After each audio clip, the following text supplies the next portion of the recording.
We all know what the word cooperate means.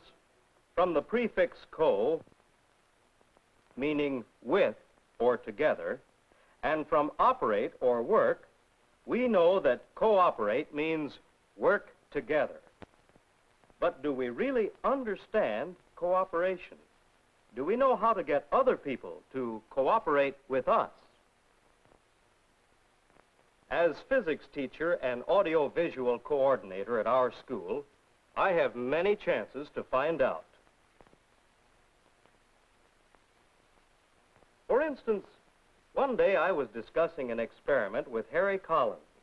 Well, then, the object seems to move better if you overcome the inertia with a steady, easy push rather than a quick, sharp blow. Is that it? That's right. There's momentum. Mr. Baldwin, they're here, the new projectors. Yes, Ed, and I'm here talking with Harry. I'll be with you shortly. Harry, there's momentum to be overcome, you see. I think I have it. Thanks, Mr. Baldwin.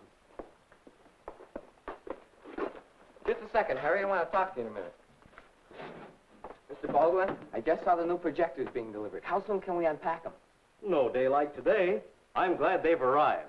Now we can go ahead with that plan for training student operators we talked about. So films can be shown better in the classrooms, huh? Oh, Harry, I want you in the Operators Club reforming. From now on, you show films during your study hour time. I don't know. I don't think I want to be an operator on that basis. Oh, why not?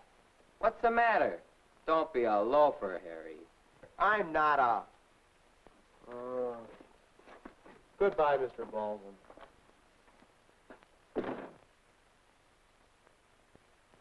That's cooperation for you.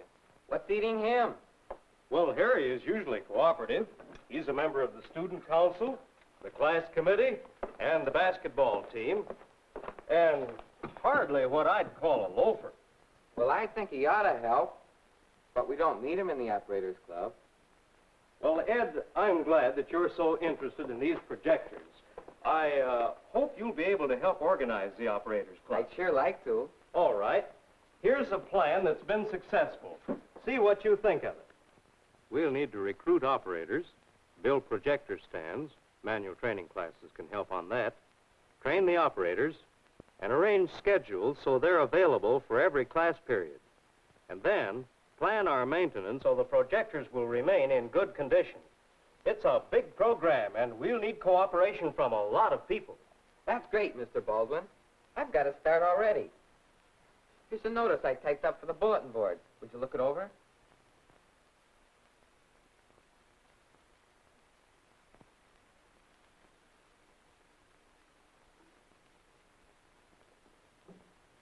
Something wrong with it? When you talked to Harry just now, you didn't get much cooperation, did you? No. Well, I'm not sure this notice says just the right thing either. Say, I'd like to show you a physics experiment here. If you were asked to get that weight moving in the quickest way, how would you do it? Oh, I hit it as hard as I could. With the hammer. You would? Try it. Sure, watch this. Now, watch this. Well, what does getting this thing started have to do with getting caught? Oh, I get it. You mean I've been using sledgehammer methods about the Operators Club? What do you think? Yeah, of course. People generally do have inertia about doing things.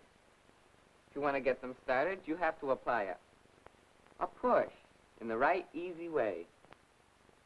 You know, Ed, you should be able to get this club on a real sound foundation if you go about it the right way.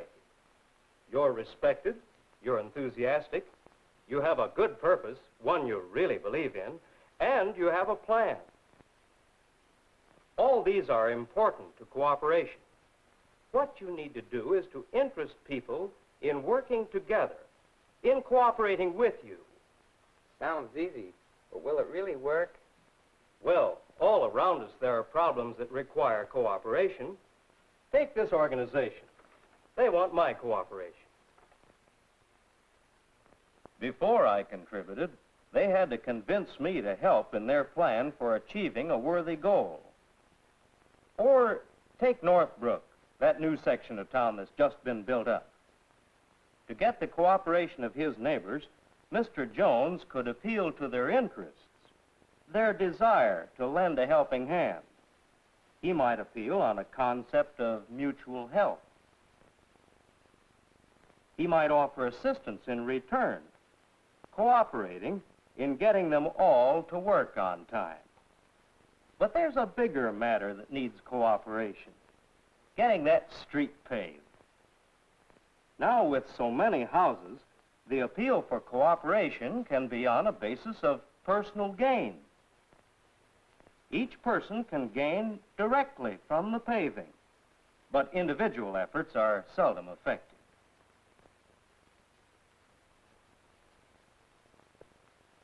Jones could convince his neighbors that they can achieve results only by working together.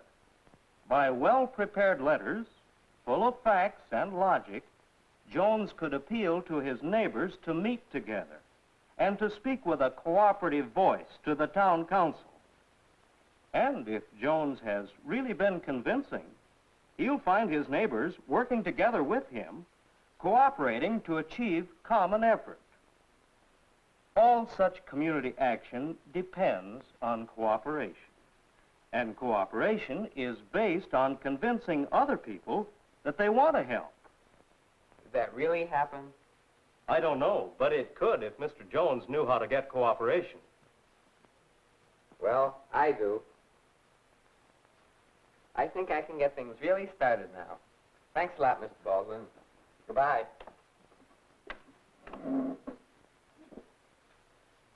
Well, Ed began using new techniques, appealing to different interests of different people. He found that Ken could be interested in the service angle, doing something for the school. He talked about the projectors and how much fun it was to learn to handle them. That interested Charles. And Ed's enthusiasm was contagious. Soon he had help from others, help in organizing the club. I think Ed put away his sledgehammer. And the fellows respected Ed, even when they didn't agree with his proposition. They listened because they respected him as a person. He must have worked on Harry 2 or 3 times. Gentle, easy pushes to get him started. Harry had inertia about this, but it could be overcome. Yes, Ed made all kinds of appeals.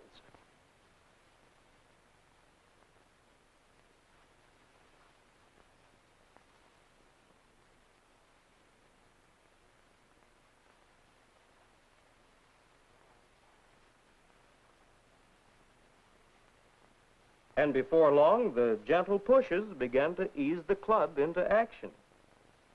Now that we've discussed the lesson points to look for, we'll see the film. We're honored today, being the first class to use the new student operator service.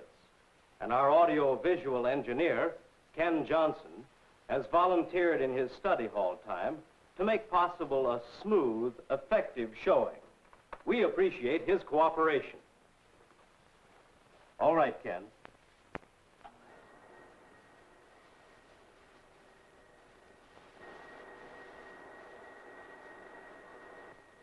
Yes, we appreciate Ken's cooperation, and we appreciate Ed's help in getting it. When Ed looked for ways to convince people that they wanted to cooperate, he found them. And he found that people want to help. Ed talked sincerely, appealing to various interests. He wrote notices that attracted and appealed in the right way. A series of gentle pushes at just the right time to really get things started. And isn't it odd that now we respect Ed all the more for helping convince the operators to pull together in the same direction? Each of the forces can be Mr. resolved. Baldwin, look. And so, it's easy to see that 2 or more forces acting in the same general direction produce the effect of a single force somewhere between them, and much larger than either one alone. This is known as the principle It's of amazing resolution. how often physics applies to cooperation in people.